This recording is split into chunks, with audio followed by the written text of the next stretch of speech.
land power of New Africa rising in a massive operation led by President Ibrahim Traoré.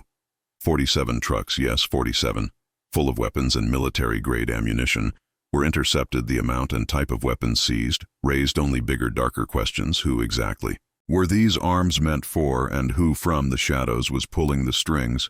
The story began just 3 nights ago in the Canary region right near Burkina Faso's border with Togo. Midnight border patrol officers spotted something unusual, a convoy long silent, creeping along the borderline, where barely anything moves at that hour.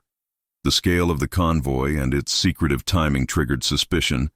Immediately Captain Musior, the local border commander, wasted no time.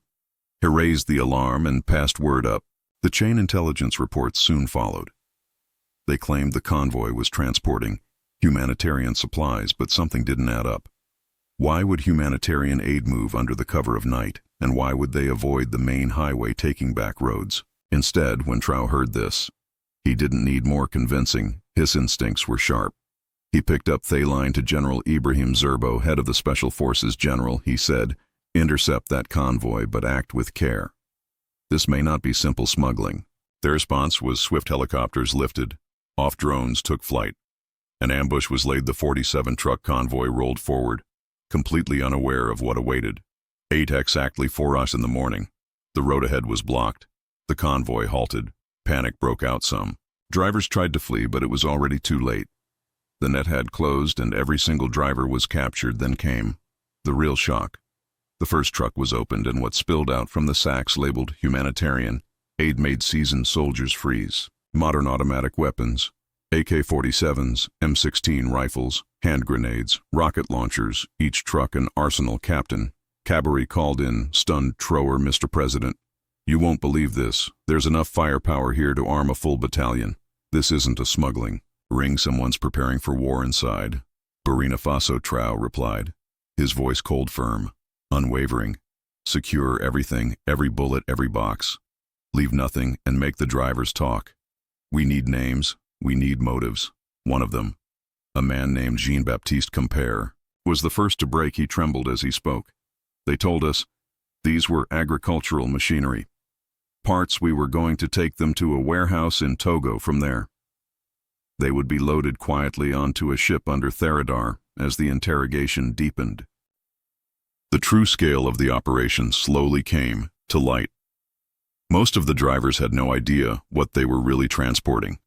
But those who planned the routes, they were professionals, serious ones. Each of the 47 trucks had been assigned a different route. They had departed at separate times over 2 nights and only joined together near the border, forming a single convoy right before entering Noon, the second day of investigation. New and more shocking discoveries emerged. Detailed searches of the trucks revealed attempts to erase serial numbers on the weapons. But the Burkina Faso intelligence unit, using advanced forensics, managed to recover several of those markings. That's when the origin of the weapons raised eyebrows. Some of them came from the civil war in Libya. Some were traced back to past battles in Yemen. Others were brand new, never used, straight from undisclosed factories. The estimated total value over 100 million United States dollars. The question burned through the room: who paid that much money? And why? Traoré immediately convened the National Security Council. The full inventory of the seized weapons was presented. 15,000 AK-47 rifles, 5,000 M16 rifles, 3 million rounds of ammunition, 50,000 hand grenades, 2,500 rocket launchers, 200 anti-aircraft missiles, and 20 tons of high-powered explosives. Defense Minister General Sadou Traoré sat in stunned silence. "You could invade Asmal country with these," he finally said. "These are not for defense. They were assembled to stage a coup or spark a full-blown civil war." Interior Minister Oseni Kouri followed, clearly shaken. "Mr. President," he said, "if these weapons had been distributed even partially, our nation would have turned into a bloodbath overnight. Terrorist factions could have waged war for years, or opposition militias could have overthrown the government in one swift strike." Traoré stood up, his voice cold but forceful. "Friends, this is no accident. Someone is trying to do to us what they already did to Libya, to Syria, and to Yemen. But this time we were not asleep. We disrupted their entire plan." At that moment, Intelligence Chief Commandant Ouedraogo stepped forward. "Mr. President," he said, one of the captured drivers has finally started talking. He says the final destination was secret warehouses inside Ouagadougou. From there, the weapons would be distributed across the country. Upon hearing this, Traoré made a swift but firm decision: begin a large-scale operation sweep. Ouagadougou, search every suspicious warehouse, find out who is waiting for these weapons, and most importantly, track the financiers. At dawn the next day, the operation began. Simultaneous raids were launched across 23 locations in the capital, and in 17 of those warehouses more weapons were found. The amount staggering, but even more alarming were the names arrested on site: former ministers, retired generals, prominent business figures, and shockingly foreign diplomats. Their only common trait: each one was a vocal opponent of the Traoré administration. But it wasn't until the fourth day that the biggest shock dropped. One of the arrested businessmen, François Bong, agreed to talk. His words landed like a grenade in the chamber. Bonong told, trembling, "This plan was made months ago. Foreign powers promised us support. We would overthrow Traoré. A pro-Western government would be installed in its place. The weapons," Bong said, "were brought precisely for that reason." Traoré leaned forward and asked, "Which foreign powers?" Bong hesitated, sweat forming at his brow, but finally he spoke. Meetings were held in Accra. There were participants from Abidjan as well. The instructions came directly from Paris, and final approval was given in Washington. The room fell into a chilling silence. Nobody moved. Nobody breathed. Every official was in shock. Traoré simply said, "Continue." Bong swallowed and carried on. The plan, he said, was detailed and brutal. First, terrorist attacks would be staged. The public would panic. Then the opposition would rise up in protest. And collaborators inside the military, they would move to execute a coup. Even more horrifying details surfaced: the code name of the plot: Operation Restore Democracy. The total budget, $200 million United States dollars. And the weapons, they were just the beginning. Among the names Bongo provided were truly astonishing: Western embassy staff, representatives of global corporations, and even employees from so-called international organizations were all on the list. In response to this shocking information, Traoré made a decision that would go down in history. He called for an emergency press conference. The world, the entire world, had to know what was happening in Africa. They had to see how the continent was being deliberately destabilized. The press conference was broadcast live on national television behind Traoré.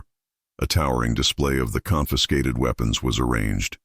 Grim proof of the truth he was about to unveil. The sight of it shocked every viewer, terrified many. It was undeniable. Traoré stepped up to the podium and began, "Dear Burkinabe brothers, and to the world watching, 3 days ago we intercepted the largest arms smuggling attempt in our nation's history. But this was not just arms smuggling. This was a coordinated conspiracy against our people and our sovereignty." He held up a folder of documents. "Here," he said, "is the proof. 47 trucks of weapons, total value $100 million. Their aim to destabilize Burkina Faso, to turn brother against brother, to install a puppet regime loyal to outside powers." Traoré raised his voice sharper now, unforgiving. "Where did these weapons come from? I cannot yet reveal every detail. But I will say this.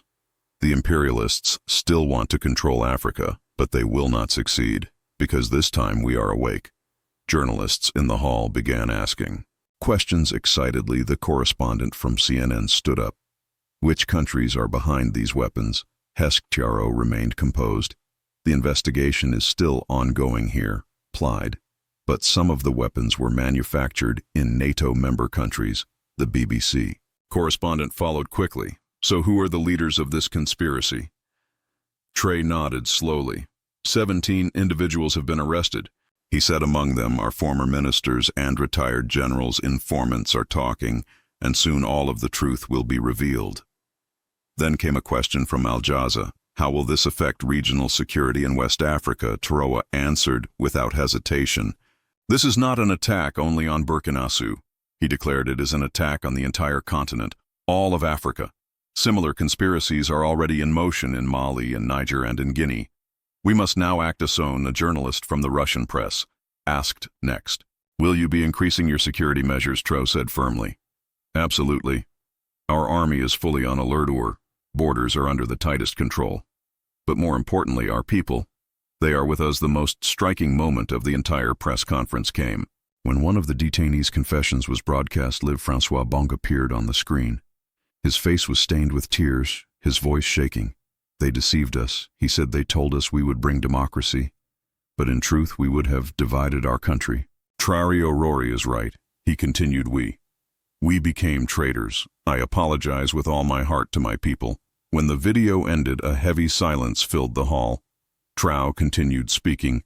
Here is the real face. More, he said, these people, they were selling their homeland for money, but they failed.